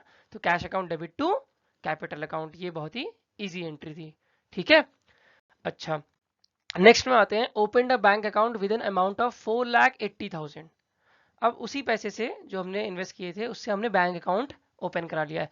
बैंक अकाउंट इफेक्ट हो रहा है इस ट्रांजेक्शन से, और कैश अकाउंट भी इफेक्ट हो रहा है ना, दोनों ही अकाउंट असेट कैटेगरी में आते हैं। ठीक है, लेकिन अब हमें देखना है कि कौन सा अकाउंट बढ़ रहा है और कौन सा अकाउंट डिक्रीज हो रहा है। ठीक है, बैंक अकाउंट की वैल्यू बढ़ेगी क्योंकि बैंक अकाउंट में हम पैसे पैसे ट्रांसफर कर रहे हैं ना, तो बैंक अकाउंट अगर बढ़ रहा है तो वो डेबिट होगा, और कैश अकाउंट अगर घट रहा है तो वो क्रेडिट होगा। तो ये भी बहुत इजी था, क्या कि बैंक अकाउंट डेबिट, क्योंकि बैंक बैंक में पैसे बढ़ रहे हैं और कैश डिक्रीज हो रहा है, तो डिक्रीज होने पे क्रेडिट किया जाता है, तो कैश अकाउंट क्रेडिट, है ना, इजी है ना, बहुत जनरल एंट्री, बिना मतलब पे लोग डरते हैं ना। अच्छा, अब तीसरी एंट्री पढ़ते हैं हम, तीसरा transaction, bought furniture for ₹60,000 and issued cheque for the same. अब हम दो अकाउंट जो इसमें इफेक्ट हो रहे हैं, पहला है फर्नीचर और दूसरा है बैंक, ना कि कैश, क्योंकि हम चेक इश्यू कर रहे हैं ना, तो दो अकाउंट इफेक्टेड है। बैंक अकाउंट डिक्रीज हो रहा है तो बैंक अकाउंट को कर देंगे क्रेडिट, इजी। फर्नीचर अकाउंट बढ़ रहा है क्योंकि ये असेट अकाउंट का टाइप है ना, फर्नीचर किस में आता है, असेट में आता है, तो बढ़ रहा है तो क्या कर देंगे, डेबिट, तो ये हो जाएगा डेबिट, है ना, आसान है ना। अच्छा अगला देखते हैं, bought plant and machinery from Ramji Lal for the business for ₹1,25,000 and advance has been paid in cash and how much advance has been given, ₹10,000, है ना। तो इसमें तीन अकाउंट इफेक्ट हो रहे हैं, इस वाले ट्रांजेक्शन में तीन अकाउंट इफेक्ट हो रहे हैं, कौन कौन से, पहला कैश, क्योंकि कैश पे हो रहा है, प्लांट एंड मशीनरी खरीदी जा रही है ना, तो दूसरा अकाउंट कौन सा है, प्लांट एंड मशीनरी। तीसरा कौन सा अकाउंट इफेक्ट हो रहा है, राम जी लाल, क्योंकि हमने उससे मशीनरी खरीदी पर हम उसको पेमेंट नहीं कर रहे हैं ना, तो तीसरा अकाउंट कौन सा इफेक्ट हो रहा है, राम जी लाल। अब हम पता करेंगे कि कौन सा अकाउंट डेबिट होना है, कौन सा अकाउंट क्रेडिट होना है। पहला अकाउंट है प्लांट एंड मशीनरी, जो कि आता है असेट में, वो उसकी वैल्यू बढ़ रही है ना, क्योंकि हम खरीद रहे हैं तो प्लांट एंड मशीनरी बढ़ रहा है ना, तो वो डेबिट हो जाएगा सीधे सीधे। और कितने से हो जाएगा, कितने की मशीनरी है, 1,25,000 की, तो 1,25,000 से डेबिट हो जाएगा। आसान है, बहुत आसान है सर, ये तो बहुत आसान है। कैश, हमने 10,000 की कैश पेमेंट कर दी है ना, तो कैश भी आता है असेट में और कैश हो रहा है डिक्रीज, तो कैश हो जाएगा क्रेडिट, कितने से, 10,000 रुपए से, क्योंकि 10,000 रुपए की वैल्यू कम हो रही है, तो कैश हो गया क्रेडिट 10,000 रुपए से, ये भी बहुत आसान है। अच्छा रामजी लाल क्या है हमारा, रामजी लाल वो पार्टी है जिसे हम पेमेंट करेंगे बाद में, तो वो रामजी लाल हमारा क्रेडिटर हो गया, क्या हो गया हमारा क्रेडिटर। और क्रेडिटर हमारी क्या होती है, लाइबिलिटीज होती है कि नहीं होती है, हम उसको बाद में पेमेंट करेंगे ना, तो हमारी लाइबिलिटीज है ना। और अगर लाइबिलिटीज बढ़ रही है, इंक्रीज हो रहा है, तो क्या होना चाहिए, क्रेडिट, तो रामजी लाल भी हो जाएंगे क्रेडिट। पर कितने से होंगे, अमाउंट कैसे निकालेंगे, 1,25,000 का हमने मशीन खरीदा था, 10,000 हम पेमेंट कर चुके हैं, है ना, तो कितनी पेमेंट हमें और देनी है, 1,15,000। ठीक है, तो 1,15,000 क्रेडिट हो जाएगा, रामजी लाल हमारा क्रेडिटर कितने का है, 1,15,000 का। ठीक है, आगे बढ़े। अच्छा, ये हम देख ही चुके हैं, कैश इन हैंड कम हो रहा है, क्रेडिटर बढ़ रहा है, और मशीनरी अकाउंट भी बढ़ रहा है, इसलिए इस टेबल की हेल्प से हमने डेबिट क्रेडिट तुरंत तुरंत कर दिया। ये टेबल आपको एग्जाम में ऐसा नहीं है कि बनानी पड़ेगी, ये टेबल याद हो जाती है कुछ टाइम बाद, बहुत आसान टेबल है। सिर्फ दो चीजें याद करनी है, असेट और इनकम बढ़ने पे क्रेडिट होते हैं, बाकी सब रिवर्स मारने हैं। ठीक है, और बहुत जल्दी याद हो जाती है टेबल, जितनी ज्यादा प्रैक्टिस करेंगे उतनी जल्दी याद हो जाएगा। अच्छा आगे देखते हैं, goods purchase from Sumit traders for ₹55,000 on credit. अब हमने परचेज की एंट्री करनी है, हमने गुड्स परचेज किए हैं ना, और हम पहले ही डिस्कस कर चुके हैं, जब गुड्स परचेज करते हैं तो कौन सा अकाउंट खुलता है, परचेज अकाउंट। और ये भी डिस्कस कर चुके हैं कि परचेज क्या है, एक एक्सपेंस अकाउंट है ना, तो जब भी एक्सपेंस बढ़ते हैं तो डेबिट होता है, तो परचेज अकाउंट डेबिट हो गया, देखना है ना, हो गया ना। और सुमित ट्रेडर से खरीदा है हमने, मतलब क्रेडिट में खरीदा है, क्योंकि यहाँ पे ऑन कैश नहीं लिखा है, ऑन क्रेडिट लिखा है ना, तो हमारा जो सुमित ट्रेडर्स है वो हमारा क्रेडिटर हो गया, और क्रेडिटर आता है लाइबिलिटी कैटेगरी में, वो भी बढ़ रही है ना, लाइबिलिटी भी बढ़ रही है, और बढ़ रही है तो क्रेडिट होना चाहिए, तो परचेज अकाउंट डेबिट हो गया था, सुमित अकाउंट क्या हो गया, क्रेडिट हो गया। ठीक है, आसान है। Goods costing ₹35,000 sold to Rajni enterprise for 35,000 on credit, ये भी बहुत आसान है। अब हमने सेल्स की एंट्री करनी है, क्योंकि हमने गुड्स को क्या किए हैं, बेचे हैं, तो सेल्स अकाउंट क्या है, इनकम है, और जब भी इनकम बढ़ती है तो क्रेडिट होता है, हम देख चुके हैं ना यहाँ पे, इनकम जब भी इनकम बढ़ती है तो क्रेडिट करते हैं ना, तो इनकम हमारी बढ़ी, रेवेन्यू हमारा बढ़ा, तो हम क्या करेंगे, क्रेडिट करेंगे, इसलिए हमने सेल्स को क्या कर दिया, क्रेडिट कर दिया। रजनी एंटरप्राइज क्या है? अब रजनी एंटरप्राइज हमारा डेटर है, ना कि क्रेडिटर। यहाँ ध्यान देने वाली बात क्या है कि रजनी एंटरप्राइज हमारा डेटर है। क्यों? क्योंकि नाउ शी ओज अस मनी, राइट? वो हमें पैसे देंगे बाद में, है ना? रजनी एंटरप्राइज हमें पैसे देने वाले हैं, तो ये किस कैटेगरी में आएगा? लाइबिलिटी की? नहीं सर, क्या बात करें, लाइबिलिटी कैसे हो जाएगा? वो तो हमें पे करेंगे। हाँ, तो किस में आएगा? असेट में आएगा, ठीक है? जो रजनी एंटरप्राइज है वो हमारे लिए असेट हो जाएगा। और असेट क्या हो रहा है? बढ़ रहा है ना? असेट क्या हो रहा है? बढ़ रहा है, तो डेबिट होगा। तो इसका मतलब है रजनी एंटरप्राइज को डेबिट कर देंगे और सेल्स अकाउंट को क्रेडिट कर देंगे, ठीक है? और अगर हम गोल्डन रूल्स ऑफ अकाउंटिंग से चले तो भी एंट्री तो सेम ही होगी। उसमें क्या था? डेबिट या डेटर, तो रजनी एंटरप्राइज को हम डेबिट कर दे रहे थे। और सेल्स तो आपको पता ही है नॉमिनल अकाउंट होता है, और नॉमिनल अकाउंट क्या कहता है कि debit all expenses credit all gains. तो ये सेल तो इनकम थी, रेवेन्यू था, गेन था, तो क्या कर देंगे? इसको क्रेडिट कर देंगे। उस तरीके से भी कर सकते हैं, ठीक है? अच्छा, आगे आते हैं। ये सारी एंट्री साथ में है जो हमने अभी भी डिस्कस की है, ठीक है? ये सारी चीजें हम पढ़ चुके हैं। अब हम जल्दी से एक प्रैक्टिस प्रॉब्लम कर लेते हैं, ठीक है? जिससे कि सारे कॉन्सेप्ट क्लियर हो जाएं, और ये हमें जल्दी जल्दी करना है। अब हम उतना टाइम नहीं लेंगे कि टेबल दिखा के पूरा समझा के, है ना? अब सिर्फ मुझे दिमाग नहीं लगाना है, हम लोगों को मिलके दिमाग लगाना है, ठीक है? चलो शुरू करते हैं। Goods started with cash rupees 1,50,000। Business start किया है, कैपिटल अकाउंट इंक्रीज हो रहा है तो क्रेडिट हो जाएगा, कैश भी बढ़ रहा है, बिजनेस में आ रहा है तो डेबिट हो जाएगा, है ना? हम देख चुके हैं टेबल में। Goods purchase from Manisha rupees 36,000, क्या हो जाएगा? जल्दी जल्दी बताना है। परचेज अकाउंट डेबिट होगा क्योंकि हमने गुड्स परचेज किए, है ना? और डेबिट किया होगा परचेज अकाउंट क्योंकि ये एक्सपेंस है, एक्सपेंस डेबिट होता है बढ़ने पे, है ना? मनीषा मनी क्या है? क्रेडिटर है, तो ये क्रेडिट हो जाएगा। क्यों? क्योंकि लाइबिलिटी बढ़ती है तो क्रेडिट होता है। Stationery purchase for cash rupees 2200, अब कैश जा रहा है, कैश डिक्रीज हो रहा है तो कैश अकाउंट क्रेडिट हो जाएगा। स्टेशनरी एक एक्सपेंस है तो वो डेबिट हो जाएगा, है ना? अच्छा, ये सीएफ क्या है? अब अगर पेज भर गया तो हमें सीएफ लिखना पड़ेगा। It means total has been carried forward to the next page, है ना? Total has been carried forward to the next page, मतलब यहाँ पे जो भी टोटल डेबिट आया है 1,88,200, और टोटल क्रेडिट जो भी आया है 1,88,200, it has been carried forward to the next page. तो नेक्स्ट पेज में एंट्री करेंगे तो ब्रॉट फॉरवर्ड लिखेंगे, टेकन फ्रॉम प्रीवियस पेज, ठीक है? Brought from previous page. तो नेक्स्ट हम पेज स्टार्ट करते हैं। तो इसमें लिखा हुआ है total brought forward from previous page, ठीक है? तो वही टोटल लिखा हुआ है जो हमने पीछे देख रखा था। जब पेज एंड हो जाता है तो क्या लिखते हैं? कैरिड फॉरवर्ड सीएफ, और अगर नए पेज में स्टार्टिंग करेंगे तो क्या लिखेंगे? टोटल ब्रॉट फॉरवर्ड, ठीक है? और टोटल अमाउंट डाल देंगे। अच्छा, अब अगली एंट्री यहाँ तक हमने कर ली थी। Open a bank account with SBI 35,000, easy है। बैंक अकाउंट बढ़ रहा है, कैश अकाउंट घट रहा है, तो बैंक अकाउंट डेबिट हो जाएगा, कैश अकाउंट क्रेडिट हो जाएगा। गुड सोल्ड टू प्रिया, बहुत आसान है। और यहाँ पे कैश नहीं लिख रखा है और नाम दे रखा है, इसका मतलब मैंने समझा चुका हूँ, हम लोग पहले डिस्कस कर चुके हैं।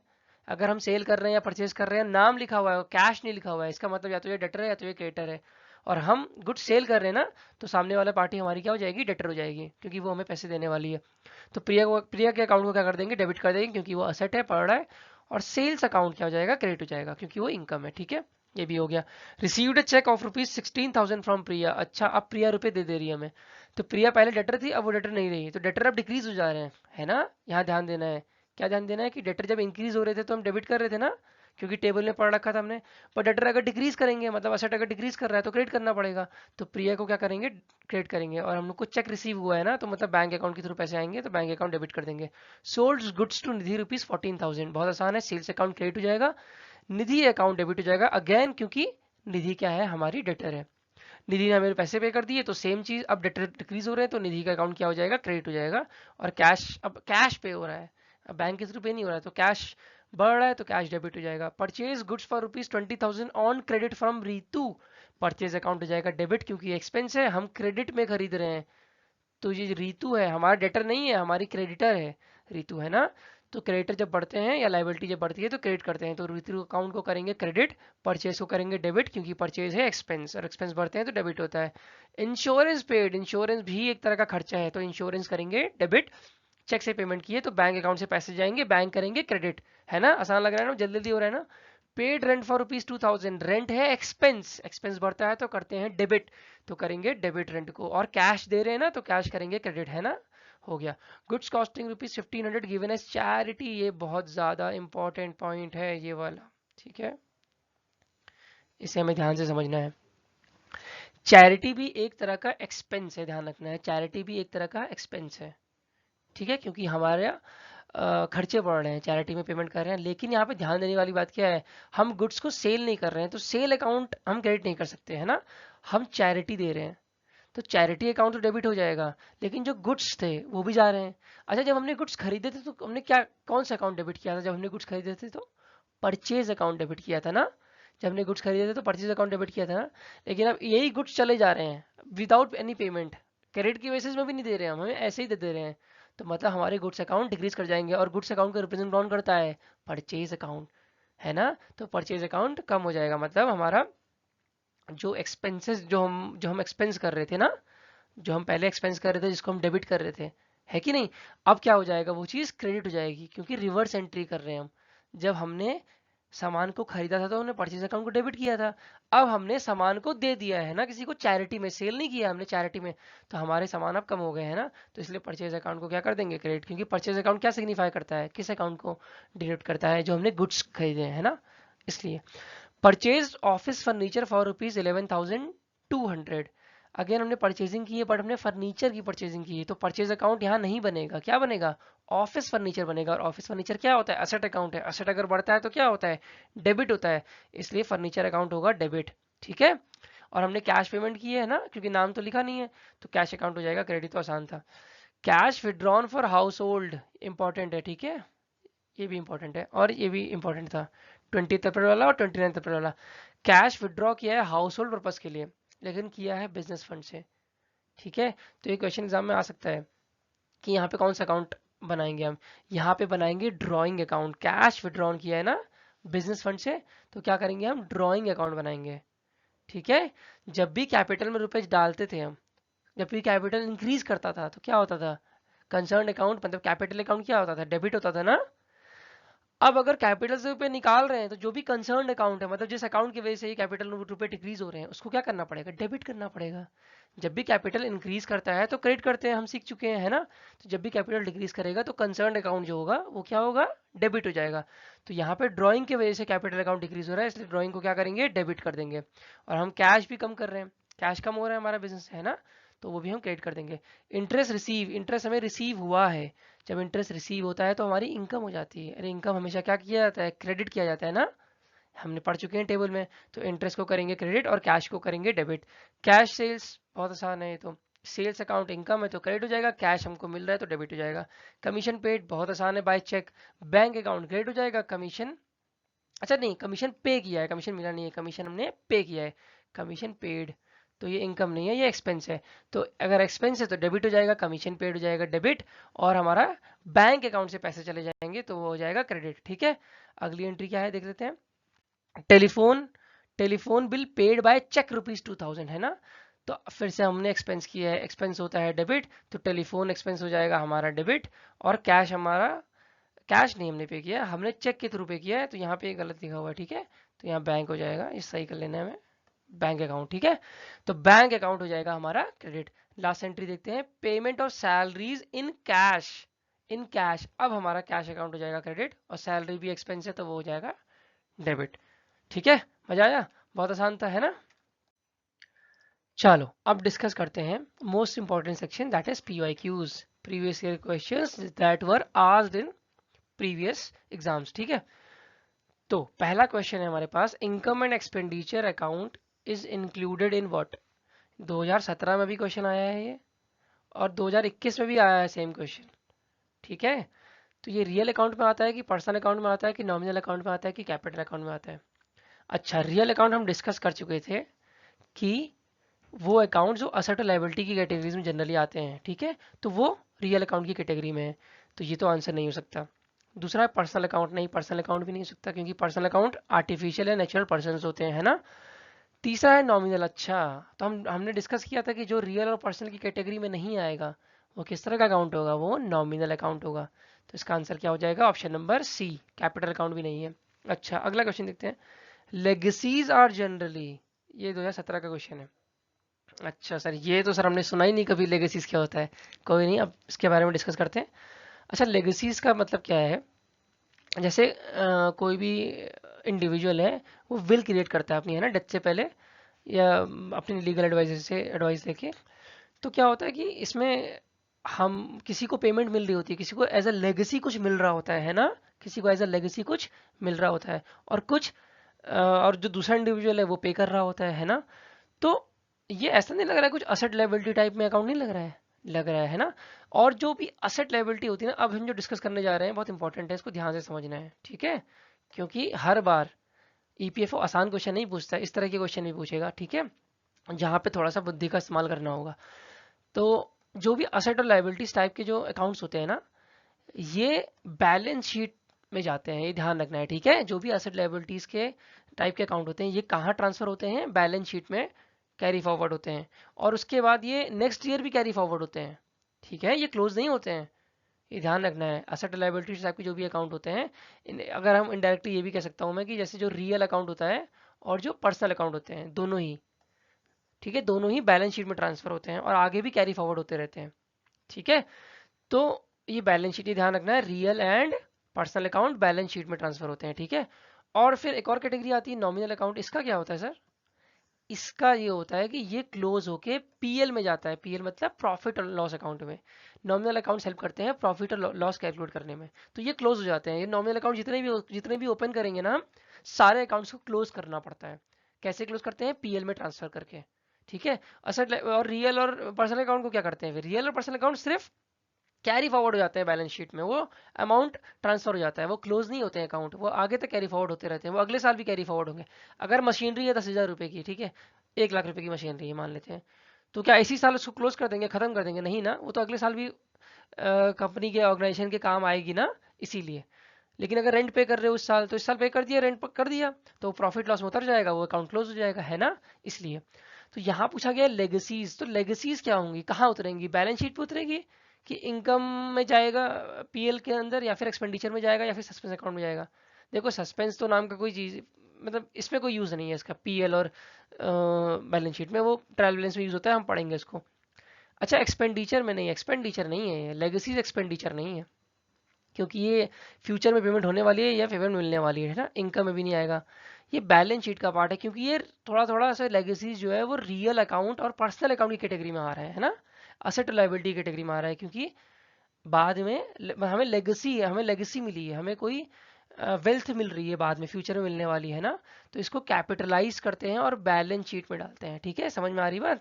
इसको कैपिटलाइज करते हैं और बैलेंस शीट में डालते हैं। तो पहले का जो आंसर है वो ऑप्शन नंबर सी है, हम डिस्कस कर चुके हैं, और जो सेकंड का आंसर है वो ऑप्शन नंबर ए है, ठीक है। आगे बढ़ते हैं।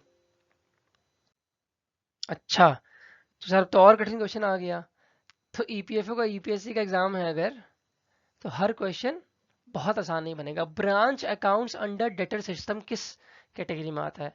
ये सब मुझे पता नहीं कि बाकी इंस्टीट्यूट ने कराया कि नहीं कराया, बट हम जरूर डिस्कस करेंगे सारे के सारे क्वेश्चंस जितने भी ईपीएफओ में आए हैं, वो सारे डिस्कस करेंगे एक एक करके, है ना।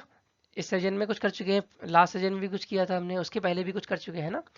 Branch accounts under debtor system is comes under what?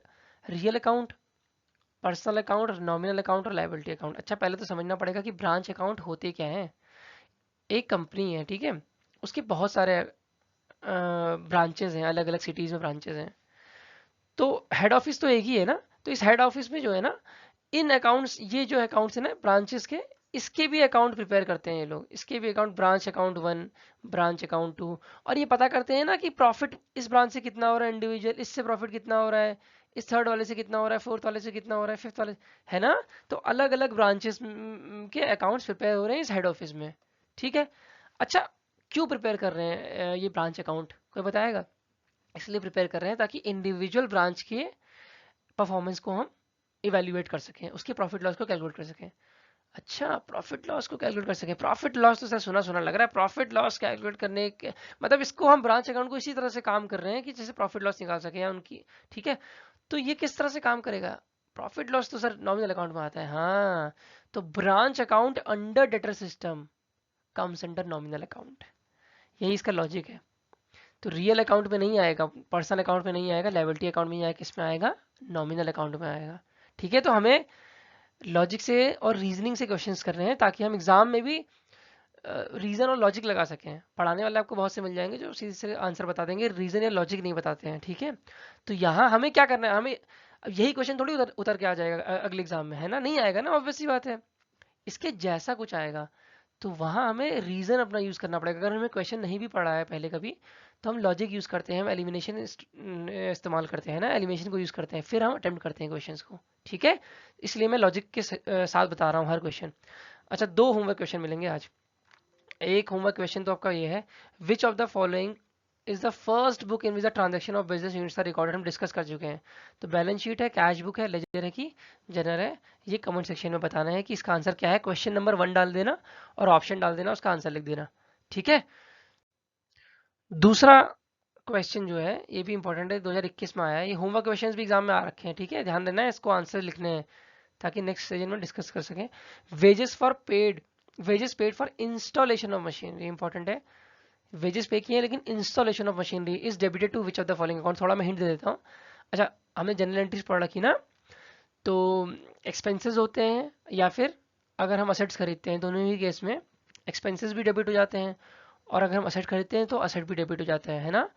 तो यहाँ पे असेट में एक्सपेंस किया जा रहा है, तो ये किस कैटेगरी में आएगा, यहाँ दिमाग लगाना है। ठीक है, कि असेट में अगर हमने खर्चा किया है, किस कैटेगरी में आएगा वो।